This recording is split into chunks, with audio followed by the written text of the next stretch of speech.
Welcome back to my channel. నా మీ ప్రతిలిపి. ఈరోజు మనం చెప్పుకోబోతున్నాం మహాలక్ష్మి పార్ట్ 32. మీకు ఒక విషయం చెప్పాలి. ఈరోజు మీరందరూ చూసి వెళ్ళిపోతున్నారు. మీ ఎఫెక్ట్ నాకు కావాలి. ఇక స్టోరీలోకి వెళ్దాం. కాంచన వెళ్ళగానే గాయత్రి ఫ్రేమ్ వైపు తిరిగి, నువ్వేం మాట్లాడుతున్నావు, నీకు అర్థమవుతుందా? పక్కనే ఎవరున్నారో కూడా చూసుకోవా?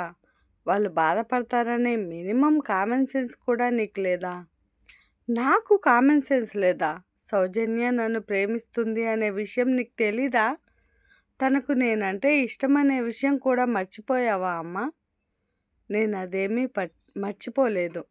వాళ్ళిద్దరే వచ్చి పెళ్లి చేయమన్నారు. మహాతో నీ పెళ్ళి అయిపోయింది కదా, ఇక దాంతో మనం ఏం చేయలేం. అలా అని వాళ్ళిద్దరికీ పెళ్లి చేయకుండా ఉండగలనా? వాళ్ళిద్దరూ ఇష్టపడుతున్నారని నేను ఒప్పుకున్నాను.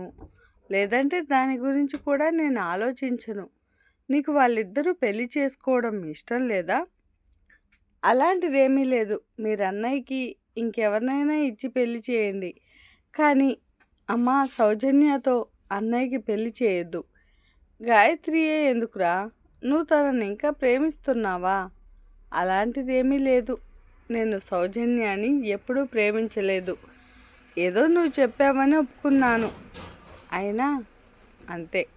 అయినా ఇప్పుడు అన్నయ్యకి సౌజన్యతో పెళ్లి చేయాల్సిన అవసరం లేదు. నీ మాటల్ని బట్టి నాకు అర్థమవుతుంది, నీకో అన్నయ్యకు మధ్య గొడవ జరిగిన విషయం నిజమేనన్నమాట. అందుకనే ఇప్పుడు నువ్వు వాడు పెళ్లి చేసుకో, సంతోషంగా ఉండకూడదు అని అనుకుంటున్నావు కదా?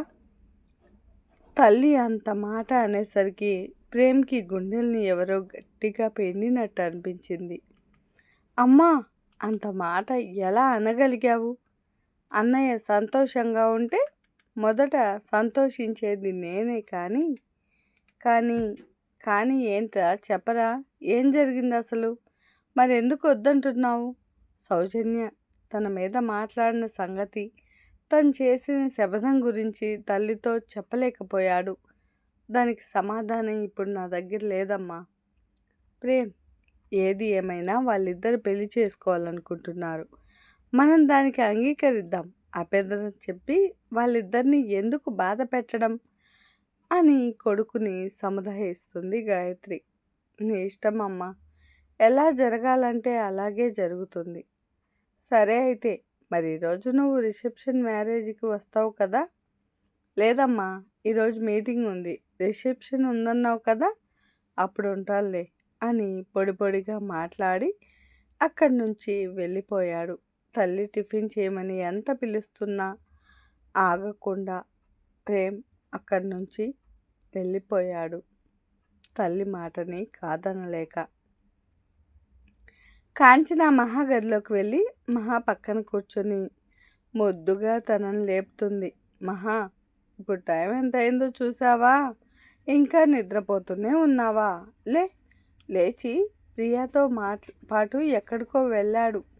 నువ్వు ఇంకా లేవలేదని వాళ్ళు నీ కోసం చాలాసేపు వెయిట్ చేశారు. ఇక నువ్వు లేయలేదని నేను వాళ్ళతో చెప్పాను. మహా లేయడానికి లేట్ అవుతుందని, మీరెళ్ళండి అని అంటుంది కాంచన. పిన్ని తన పక్కన కూర్చోగానే అక్కడికి పిన్ని వచ్చిందని అర్థమైన తన చెంపని దాచుకుంటూ లేచి కూర్చుంది మహా.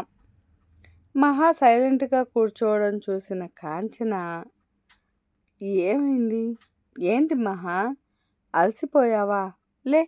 ముందు వాష్రూమ్కి వెళ్ళి ఫ్రెష్ అయ్యిరా, వేడివేడిగా టిఫిన్ తిందు గాని. కాంచన ఉదయం వాళ్ళిద్దరు అలా చూసేసరికి వాళ్ళిద్దరి మధ్య ఏదో జరిగిందని అనుకుంటుంది. కాంచన సంతోషపడుతూ చెప్తుంది మహాకి. ఇక పిన్ని ఎక్కడ తన బుగ్గను చూస్తుందోనని కాంచన వాష్రూమ్లోకి వెళ్ళమనగానే సరే అంటూ తలాడిస్తూ వెళ్ళిపోయింది. తన చెంపని తడుముకుంది. వాపంతా తగ్గిపోయింది, ఎవరో చేత్తో తీసేసినట్టుగా. అది చూసుకుని ఫ్రెష్ అయ్యి బయటకు వచ్చింది. మహా వాష్రూమ్లో ఉన్నప్పుడు బెడ్ అంతా శుభ్రంగా సర్ది పాత బెడ్షీట్ తీసి కొత్త బెడ్షీట్ మార్చింది. కాంచనాకి వాళ్ళ పని వాళ్ళు చేసుకోవడం అలవాటే. అందుకనే ఆమె పని మనుషుల్ని ఎవరిని పిలవలేదు. మహా వాష్రూమ్లో నుంచి వచ్చిన తర్వాత చాలా అందంగా ఉన్నావు మహా అంటూ తన ముఖం చుట్టూ చేతులు తిప్పి తన తలకి మెడికలు విరుచుకుంది. ఏమైంది పిన్ని? ఏదో ఈరోజు కొత్తగా ఉన్నట్లుగా చూస్తున్నా. ఏమీ లేదు మహా, ఈరోజు మీ బావగారి పెళ్ళంట. అందరూ షాపింగ్కి వెళ్ళారు. మీ అత్తయ్య నేను మాత్రమే ఉన్నాను. నీకోసం ప్రియా చాలాసేపు వెయిట్ చేసింది. అవునా? అయినా ఈరోజు పెళ్ళైతే మరెవరూ లేరేంటి? మండపం ఎక్కడా? ఇంటి ముందు తాటాకులతో పందిరి వేయలేదు. పంతులు కూడా కనిపించట్లేదు. మేళతాళాలు వినిపించట్లేదు.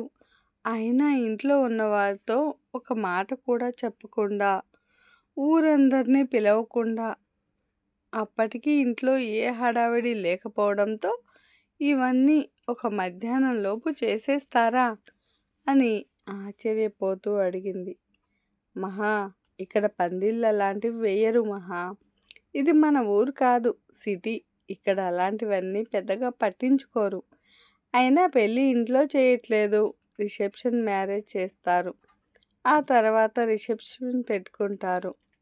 ఇప్పుడు మీ బావగారు పెళ్ళి కూడా అలాంటిదే. కానీ పిన్ని, ఈరోజు నేను రావడం కుదరదు. ఏ ఏమైంది? ఎందుకని రావు? కాంచన చెవుల్లో ఏదో చెప్తుంది మహా. అంతే. అయ్యో, ఇప్పుడెలా? ముందే చెప్తే టాబ్లెట్ లాంటివి వేసుకోవచ్చు. ఆమె నాకు ఇప్పుడే చెప్పింది. పర్వాలేదులే పిన్ని, రిసెప్షన్ ఉందన్నావు కదా, అప్పుడు వస్తానులే. సరే అయితే మరి నువ్వు గదిలోనే ఉండు అంటూ కాంచన కిందకి వెళ్ళిపోయింది. ఈరోజుకి ఇలా జరిగిపోయింది, నువ్వు కంగారు పడకు అంటూ. షాపింగ్కి వెళ్ళిన వాళ్ళందరూ వచ్చేశారు. రాజుని తన చేతులతోనే రెడీ చేసింది గాయత్రి. అందంగా బుగ్గన చుక్క పెట్టి మురిపెంగా చూసుకుంది తన కొడుకుని. రాకేష్ వర్మ రిజిస్టర్ మ్యారేజ్ ఆఫీసర్ని ఇంటికే పిలిపించాడు. పేరు పలుకుబడి పరపతి ఉంటే అలాంటివి చిటికలో అయిపోతాయి. మామూలు మనుషులకి అది సాధ్యం కాదు. సౌజన్య, భూషణం ఇద్దరు కారులో వచ్చి దిగారు. సౌజన్య పెళ్లికూతురి అలంకరణలో చాలా అందంగా ఉంది. ఆమె మనసు అందంగా లేకపోయినా ఆమె మాత్రం అందానికి మాత్రం అప్సరస. అప్సరస పెన్సిల్ కాదు అనుకునేరు మీరంతా. గాయత్రి వాళ్ళ దగ్గరుండి ఇంట్లోకి తీసుకొచ్చింది. అందరూ హాల్లో పట్టుబట్టలతో రెడీ అయి కూర్చొని ఉన్నారు. ఇంతటితో అయిపోలేదండి స్టోరీ, ఇంకా చాలా భాగాలున్నాయి. ఇవన్నీ మీ ముందుకు తీసుకొస్తున్నాను కదా, కాస్త సబ్స్క్రైబ్ చేసుకోవచ్చు కదా. అందరూ చూసేసి వెళ్ళిపోతున్నారే కానీ చిన్న కామెంట్ కూడా పెట్టడం లేదు. మీకు నచ్చినట్లయితే మరెన్నో వీడియోస్ కోసం